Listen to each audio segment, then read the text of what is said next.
Hello ಸ್ನೇಹಿತರೆ, ಎಲ್ಲರಿಗೂ India for IAS ಪ್ರಸ್ತುತಪಡಿಸುವ KAS mains daily answer writing practice ಸೆಷನ್ಗೆ ಸ್ವಾಗತ.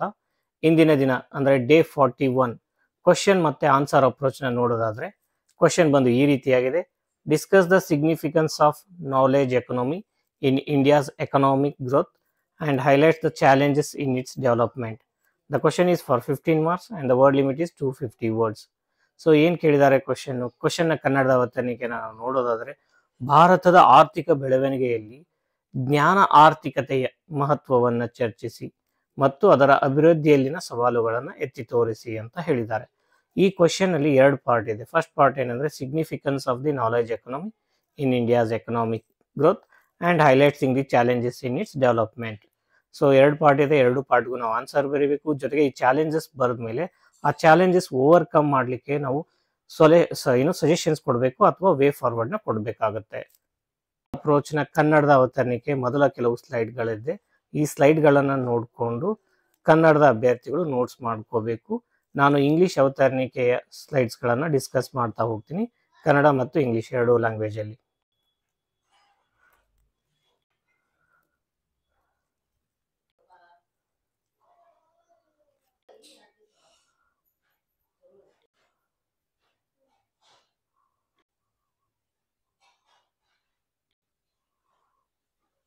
ಸೊ ಇಂಟ್ರೊಡಕ್ಷನ್ ಅಲ್ಲಿ ನಾವು ನಾಲೆಜ್ ಎಕನಾಮಿ ಅಂದ್ರೆ ಏನು ಅಂತ ಡಿಫೈನ್ ಮಾಡೋದ್ರ ಮುಖಾಂತರ ಆನ್ಸರ್ನ ಸ್ಟಾರ್ಟ್ ಮಾಡಬೇಕು. ಸೊ ನಾಲೆಜ್ ಎಕನಾಮಿ ಅಂದ್ರೆ ಏನು? Knowledge economy refers to an economic system where the growth is driven by intellectual capabilities, innovation, research and technological advancements rather than traditional factors like labour and natural resources. So ಇದು introduction, this is the definition of knowledge economy. So ಇದನ್ನು ಬರೆಯೋದ್ರ ಮುಖಾಂತರ ನಾವು introduction ಬರೀತೀವಿ, ಇದು ಆನ್ಸರ್ನ start ಮಾಡ್ತೀವಿ. Knowledge economy ಅಂತಂದ್ರೆ ಏನಂದ್ರೆ that economy which runs on intellectual capability ಅಂತಂದ್ರೆ, ಸೊ ಇಲ್ಲಿ ನಾವು ಯಾವುದೇ ರೀತಿಯಾದ ಮ್ಯಾನ್ಯುವಲ್ ಲೇಬರ್ ಅಥವಾ ನ್ಯಾಚುರಲ್ ರಿಸೋರ್ಸ್ನ ಯೂಸ್ ಮಾಡಿಕೊಂಡು ಎಕನಾಮಿ ರನ್ ಮಾಡಲ್ಲ. Human intellectual capability. Human intellectual capability ಅಂತಂದ್ರೆ ಕಾಗ್ನಿಟಿವ್ ಪವರ್, ಇದೇನು ಬ್ರೈನ್ ಪವರ್ ಇರುತ್ತಲ್ಲ ಅದನ್ನು ಯೂಸ್ ಮಾಡಿಕೊಂಡು ನಾವು ಈ ನಾಲೆಜ್ ಎಕನಾಮಿನ ಕ್ರಿಯೇಟ್ ಮಾಡ್ತೀವಿ. ಫಾರ್ ಎಕ್ಸಾಂಪಲ್, ಇಂಡಿಯಾದಲ್ಲಿ IT ಸೆಕ್ಟರ್ ಇದೆ, information and communication, information technology. So information ಟೆಕ್ನಾಲಜಿನಲ್ಲಿ ನಾವು ಯಾವುದೇ ರೀತಿಯಾದ ರಾ ಮಟೀರಿಯಲ್ನ ಪ್ರೊಸೆಸ್ ಮಾಡಲ್ಲ ಅಥವಾ ಯಾವುದೇ ರೀತಿಯಾದ ಮ್ಯಾನ್ಯುವಲ್ ಲೇಬರ್ನ ಕಾಂಟ್ರಿಬ್ಯೂಟ್ ಮಾಡಲ್ಲ. ಸೊ ಇಲ್ಲಿ ನಾವು ನಮ್ಮ ಬುದ್ಧಿಮತ್ತೆಯನ್ನು ಯೂಸ್ ಮಾಡಿಕೊಂಡು ಕೋಡಿಂಗ್ ಮಾಡಿ ಸಾಫ್ಟ್ವೇರ್ ಡೆವಲಪ್ ಮಾಡ್ತೀವಿ. ಸೊ ಈ ರೀತಿಯಾದಂತಹ ಒಂದು ಎಕಾನಮಿನ ನಾಲೆಜ್ ಎಕನಾಮಿ ಅಂತ ಕರಿತೀವಿ. ಈ ನಾಲೆಜ್ ಎಕನಾಮಿನಲ್ಲಿ ಏನೆಲ್ಲ ಬರುತ್ತೆ? ಬಯೋಟೆಕ್ನಾಲಜಿ ಬರುತ್ತೆ, ಇನ್ಫಾರ್ಮೇಷನ್ ಟೆಕ್ನಾಲಜಿ ಬರುತ್ತೆ, ಫಾರ್ಮಾಸ್ಯೂಟಿಕಲ್ ಕಂಪ್ನಿ ಬರುತ್ತೆ, ಫಿನಾನ್ಸ್ ಬರುತ್ತೆ. ಸೊ ಇವೆಲ್ಲ ನಾಲೆಜ್ ಎಕನಾಮಿಗೆ ಎಕ್ಸಾಂಪಲ್. ಇಂಟ್ರೊಡಕ್ಷನ್ ಬರೆದಾದ್ಮೇಲೆ ಕ್ವಶನ್ ಫಸ್ಟ್ ಪಾರ್ಟ್ ಏನಿದೆ, that is significance of knowledge economy in India's economic growth. ಇದನ್ನು ನಾವು ಅಡ್ರೆಸ್ ಮಾಡಬೇಕಾಗತ್ತೆ.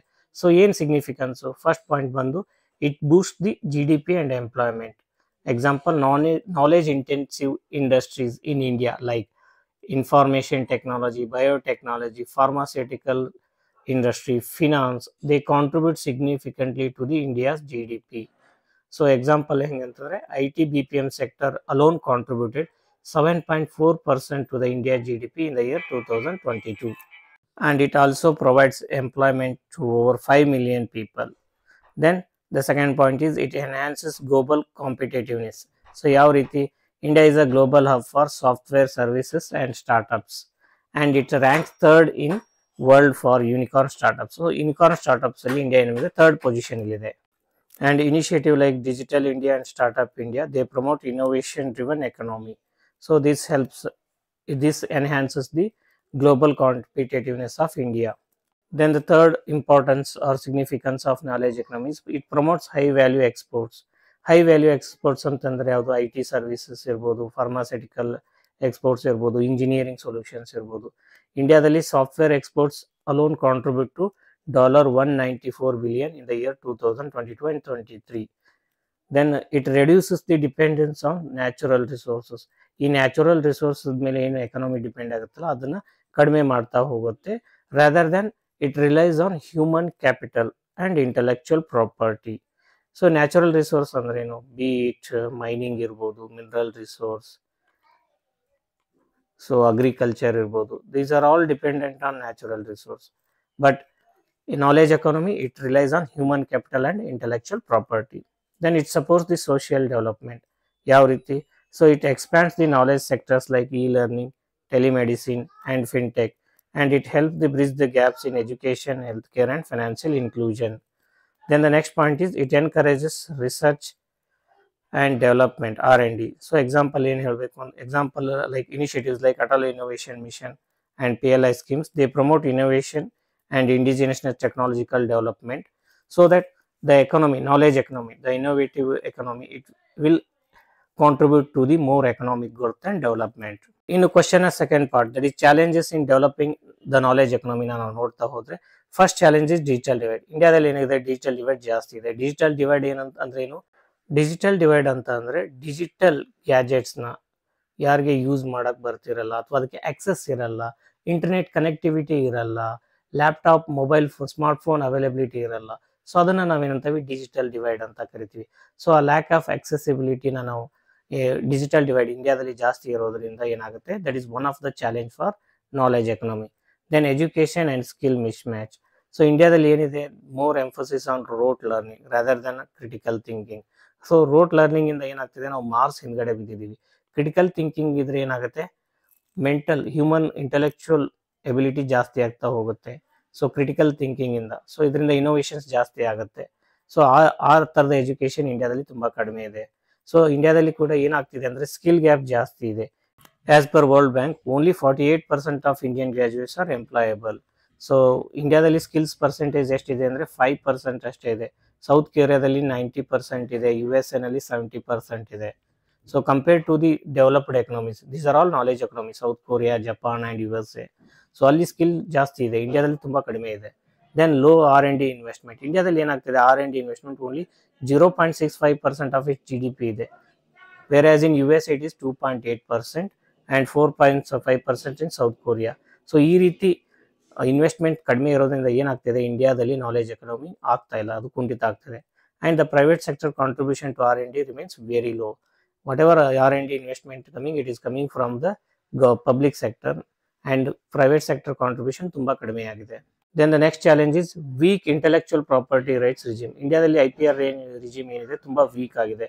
ಸೊ ಏನಿದ್ರ ಅರ್ಥ, inefficient patent processing and weak enforcement. So patent processing ಏನಿದೆ ತುಂಬ ಇನ್ಎಫಿಷಿಯೆಂಟ್ ಆಗಿದೆ.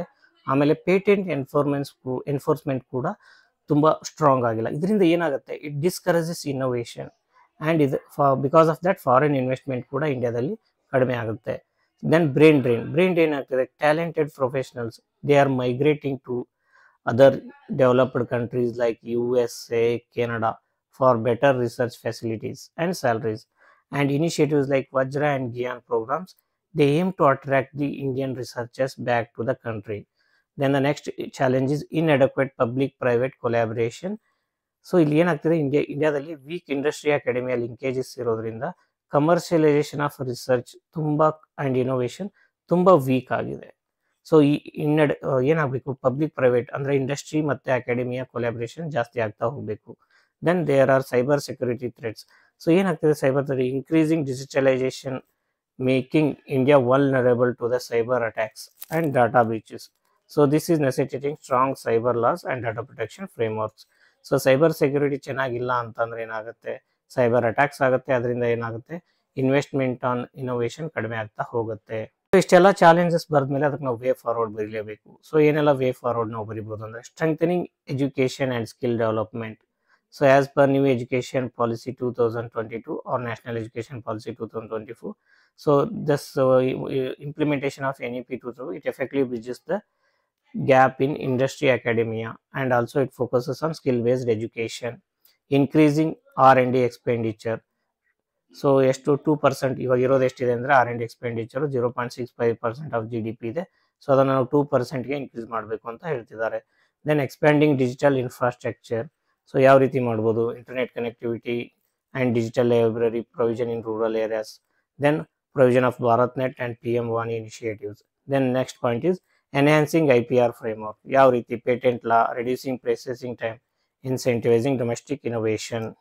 ಸೊ ಈ ರೀತಿ ನಾವು IPR ಫ್ರೇಮ್ವರ್ಕ್ನ ನಾವು ಸ್ಟ್ರಾಂಗ್ ಮಾಡ್ತಾ ಹೋಗ್ಬೋದು. Then the next point is encouraging public private partnership.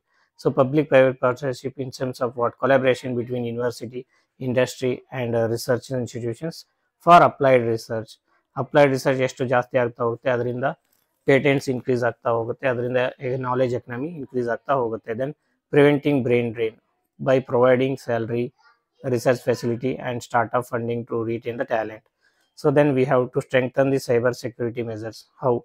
By implementing robust data protection laws and investing in cyber security infrastructure. So these are the few measures. So after writing all these points, we have to write the conclusion. In the conclusion, we have to mention or write why India's transition to knowledge economy is important or essential. And also we have to mention briefly the challenges existed and way forward for that in the summarizing manner. Thank you for watching. See you in the next video. Till then, happy answer writing.